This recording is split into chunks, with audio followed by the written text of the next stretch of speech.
জনাব তারেক রহমান, আপনাকে আমাদের অনুষ্ঠানে স্বাগত জানাই। আপনি আমাদের শুভেচ্ছা এবং কৃতজ্ঞতা জানবেন। আরো আছেন জাতীয় নাগরিক পার্টির যুগ্ম আহ্বায়ক ডক্টর তাজনুবা জাবিন। ডক্টর তাজনুবা জাবিন, আপনাকে আমাদের অনুষ্ঠানে স্বাগত জানাই। আপনি আমাদের সাথে যুক্ত হয়েছেন আর সেজন্য আমাদের কৃতজ্ঞতাও জানবেন। আমি আপনাকে এনসিপি বা এই যে জাতীয় নাগরিক পার্টি কিভাবে বিএনপির শত্রুতে পরিণত হলো, মানে বিএনপিকে কিভাবে শত্রু গণ্য করতে থাকলো। যেমন আপনাদের একটা জনপ্রিয় বয়ান আমরা এরকম শুনি যে আপনারা 15 বছর কোথায় থাকেন, 15 বছর আপনারা পারেন নাই, কিন্তু 15 বছর যে বিএনপি পারে নাই সেটা দায় কিন্তু আমাদের সবার। যেমন এই বৈষম্য যখন মরতে শুরু করেছিল, আপনিও প্ল্যাকার্ড দিয়ে রাস্তায় দাঁড়িয়েছেন, আপনি একজন পেশাজীবী, আমরাও আমাদের জায়গা থেকে যা করার দরকার তা করতে চেয়েছি, তা করতে চেষ্টা করেছি। কিন্তু বিএনপি যখন করতে চেয়েছে, বিএনপি যখন শেখ হাসিনাকে সরাতে চেয়েছে, তখন আমাদের কাউকে কিন্তু পাশে পায় নাই। এই 15 বছর ধরে সংগ্রামরত, তারপর হচ্ছে বিভিন্নভাবে মজলুম হলো। তারা কথায় কথায় বিএনপিকে শ্লেষ করে, বিএনপি পারে নাই, বালুর ট্রাক সরাতে পারে নাই, দৌড়ানি আগে যদি দিতেন তাহলে এতদিনে ওরা পলায় যেত। এগুলি বিএনপিকে কেন শুনতে হচ্ছে? মানে বিএনপির অপরাধটাকে, এবং সেটা কিন্তু আজকে থেকে না, প্রথম দিন থেকে। এবং বিএনপির অপরাধ আমি সরাসরি দেখি যে বিএনপি একটা নির্বাচন চায় এবং নির্বাচন করে এটা দেখতে চায় যে কারা আসলে কটুক দিতে পারে। আপনি প্রত্যেকটা ফ্যাসিবাদ বিরোধী শক্তি যার যার ব্যানারে ফেরত গেছে।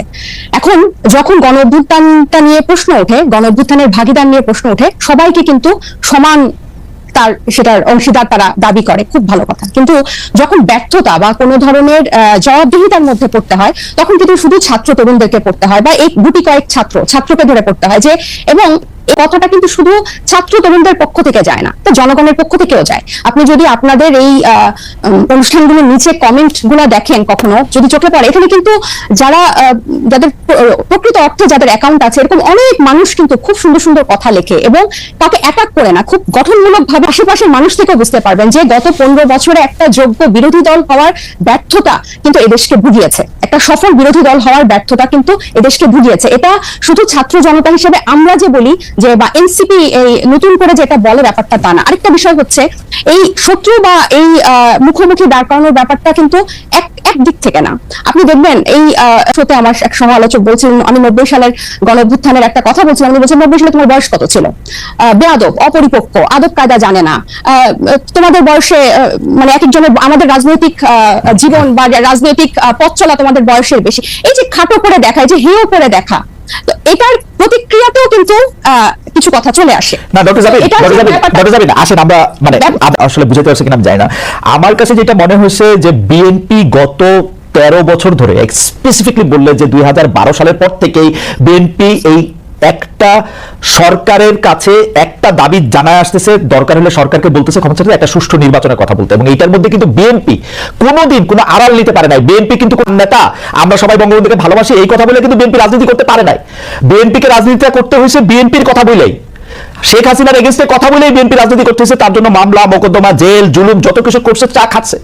বৈষম্য বিরোধী ছাত্র আন্দোলনের নেতারা কিন্তু শেখ হাসিনার বিরুদ্ধে অনেক জায়গার পরে, সে সময় তাদেরকে আমরা মুক্তিযুদ্ধের স্লোগান দিতে দেখছি, তাদেরকে আমরা বঙ্গবন্ধুর ভাষণ দিতে দেখছি, এবং আমরা দেখছি যে তারা নানাভাবে নানা ধরনের আড়াল নিচ্ছেন। বিএনপি কিন্তু সুযোগটা পায় না। আমার প্রশ্নটা হচ্ছে, যেই বিএনপি এত ত্যাগ করলো, এবং তারা কিন্তু সরকারে গিয়া 3 জন মন্ত্রী হয় নাই, 3 জন মন্ত্রী এই বৈষম্য বিরোধী ছাত্ররাই হয়েছে। তারা কিন্তু কোনো কিছু দখল করে নাই, তাদের একটাই চাওয়া ছিল ইলেকশনে যাওয়া। এবং ইলেকশন যাওয়ার পক্ষে আমি ছোট করে একটু বলি, আমার মাফ করবেন, আপনাদের কাছে শুনতে হয়েছে বিএনপি নাকি আওয়ামী লীগকে পুনর্বাসন করতেছে, বিএনপি নাকি আওয়ামী লীগকে নিয়ে আসতেছে। আওয়ামী লীগ দিয়া বিএনপির নেতারা যেভাবে ক্ষতিগ্রস্ত হয়েছে, তার 100 ভাগের একবার বাংলাদেশে কেউ হয় নাই। এরপরও বিএনপি কেমনে শত্রু হলো এনসিপির, এইটার কারণটা কি? মানে বিএনপিকে ক্ষমতা থেকে ঠেকানোটা কেন এত জরুরি হয়ে পড়লো? এখানে এটা শত্রুতার প্রশ্ন না খালেদ ভাই। এই যে কেন শুধু সুষ্ঠু নির্বাচনই চেয়েছিল, নির্বাচন কেন্দ্রিক রাজনীতি তারা করেছে। এই যে হাসিনা কিভাবে এই 3টা অবৈধ নির্বাচন করে, ফ্যাসিলিটিটাই ছিল নির্বাচন কেন্দ্রিক, কারণ নির্বাচন হলেই শুধু গণতন্ত্র হবে, গণতন্ত্র ফিরে আসবে।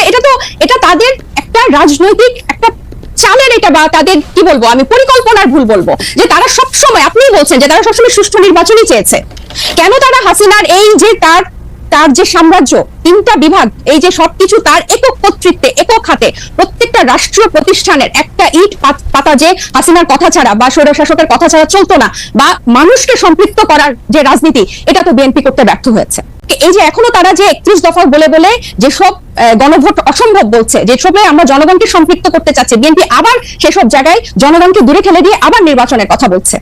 এখানে কিন্তু আপনি দেখেন তারা কিন্তু আবার জনগণকে নিজেদের থেকে দূরে সরাচ্ছে। জনগণ কিন্তু তাদেরকে চাচ্ছে এবং তারা একটা প্রতিষ্ঠিত রাজনৈতিক দল, তারা নির্যাতিত রাজনৈতিক দল। আপনি নিজেই বলছেন যে তারা সবসময় সুষ্ঠু নির্বাচন চেয়েছে। একটা দেশে গণতন্ত্র কি শুধু সুষ্ঠু নির্বাচনের একমাত্র শুধু সুষ্ঠু নির্বাচনের মধ্যে এই নির্বাচন ব্যবস্থাটা কিরকম? এই কমিশনার গুলা, বিচারক এবং প্রত্যেকটা রাষ্ট্রীয় প্রতিষ্ঠান, তাদের মন্ত্রিসভাগুলা কিসের উপর দাঁড়িয়েছে? আইন শৃঙ্খলা বাহিনী, পুলিশ, র্যাব, প্রত্যেকটা গোয়েন্দা বাহিনী কিসের উপর দাঁড়িয়ে আছে? এগুলো সংস্কারের কথা, এগুলোর বিরুদ্ধে কথা, প্রত্যেক সবসময় তাদের একটা উপর দিয়ে কথা, যে চেষ্টা করা হবে, পরিবর্তন করা হবে, কিন্তু স্পেসিফিক্যালি উপায়টা কি, পথটা কি, তারা জনগণের কাছে সেটা পরিষ্কার করে না। যেটা ছাত্র জনতা বা এখন পরবর্তীতে হয়েছে, হয় আন্দোলনটা কোটা বিরোধী আন্দোলন দিয়ে শুরু হয়েছিল এবং সবসময় কিন্তু এটা একটু বাংলাদেশের ইতিহাসে প্রথম না, একটা দিয়ে শুরু হয়েছিল।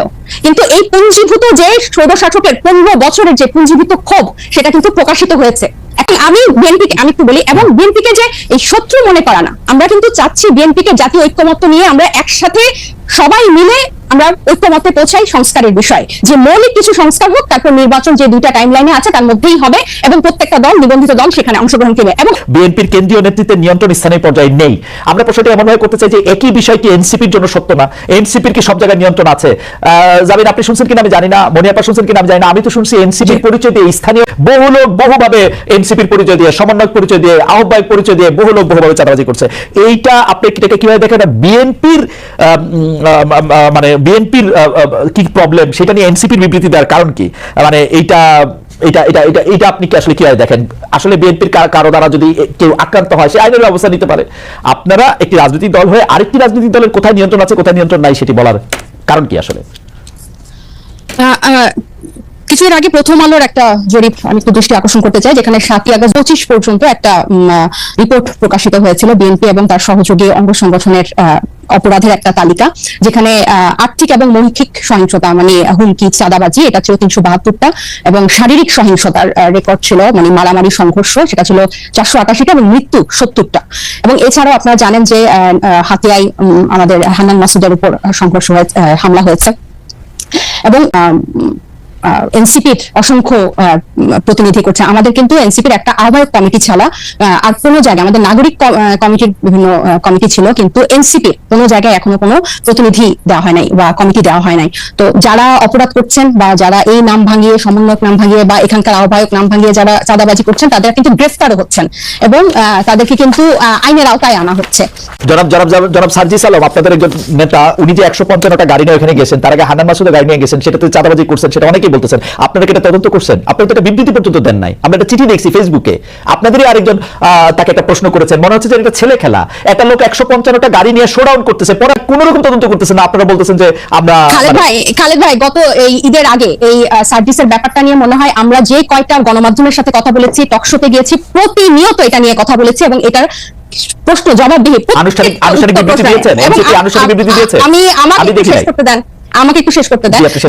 যেখানে যে মানে আমার কথা বললে ওই কথাটাই মানে বেদবাক্য হবে। আমরা সবাই কিন্তু এখানে যেহেতু এটা একটা কালেকটিভ নেতৃত্বের একটা দল এবং সবাই আমরা বিভিন্ন জায়গায় কথা বলছি, গণমাধ্যমের সাথে কথা বলছি, আমরা বারবার বলেছি যে এই তারা যে পাল্টাপাল্টি বক্তব্য দিয়েছে ফেসবুকে, এটা সম্পূর্ণ তাদের ব্যক্তিগত একটা পোস্ট এবং তারা সেভাবে সেটা হ্যান্ডেল করেছে। আমি আরো বলি যে আপনি আমাকে যেটা যে কথাটা শেষ করতে দিলেন না, তো এই যে বিভিন্ন জায়গায় যে তাদের এই সহিংসতা এবং তাদের যে স্থানীয় পর্যায়ে নিয়ন্ত্রণ নাই, এটা স্বয়ং তাদের দলের যে তারেক রহমান সাহেব, উনি নিজেও কিছুদিন আগে, এই 2-1 দিন আগে, ঈদের আগে একটা বক্তব্যে বলেছেন যে যারা এরকম করছেন তাদেরকে উনি ডিজন করেন বা টানতে পারেন না। তো এটা প্রমাণিত যে তাদের স্থানীয় পর্যায়ে তাদের ইয়াটা নাই, কন্ট্রোলটা নাই, এবং নিজে উনি এই কথা স্বীকার করেছেন। আর আমাদের দলের সাথে যে আপনারা বিএনপির তুলনা করছেন, এটা এই কারণে আমি বলবো যে আমরা এখনো সাংগঠনিক ভাবে বিস্তার লাভ করি নাই। নতুন একটা রাজনৈতিক দলে অনেকেই কিন্তু শেল্টার নিতে চাইবে বা নাম ভাঙিয়ে এটা করতে চাইবে, কারণ এই যে এইগুলো কিন্তু এই 1 মাস আগে আমরা এসে নতুন করে তৈরি করি নাই।